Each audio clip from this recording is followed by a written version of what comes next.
आकर किसानों को अनुग्रहित करें। आपकी अति कृपा होगी। धन्यवाद। श्री वीराराम चौधरी। जो माननीय अध्यक्ष महोदय, जो आज आपने विशेष उल्लेख प्रस्ताव 295 पर बोलने का मौका दिया उसके लिए धन्यवाद।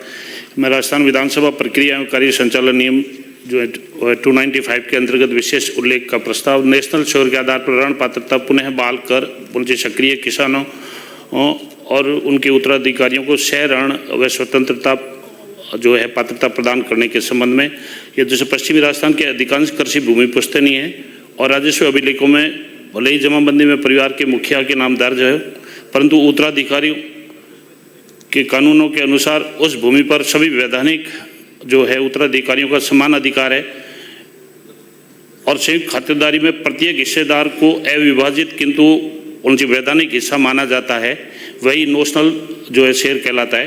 पूर्व में सहकारी बैंक व समितियां इसी सिद्धांत के आधार पर संयुक्त परिवार के प्रत्येक सक्रिय कृषक को नोशनल शेयर के अनुसार फसल जो ऋण स्वीकृत करती थी तथा ब्याज मुक्त ऋण योजनाओं का लाभ भी प्रदान करती थी।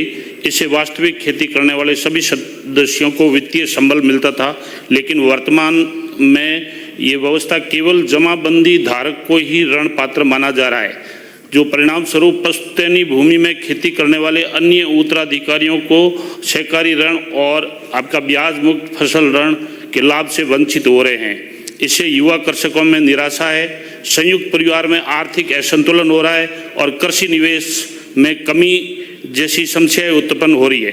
जब कानून उत्तराधिकारियों के अधिकार को मान्यता देता है तो सहकारी ऋण प्रणाली में उस वैधानिक हिस्सेदारी को स्वीकार किया जाना चाहिए। अतः विशेष उल्लेख प्रस्ताव के माध्यम से मैं सहकारिता मंत्री जी से बल्कि आग्रह करना चाहता हूं कि किसान हित में नोशनल शेयर के आधार पर ऋण पात्रता पुनः बहाल कर सक्रिय कृषक उत्तराधिकारियों को सह ऋणी व स्वतंत्र जो पात्रता प्रदान की जाए।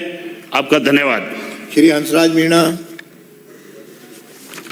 धन्यवाद माननीय अध्यक्ष जी। प्रक्रिया तथा कार्य संचालन संबंधी नियमावली के नियम 295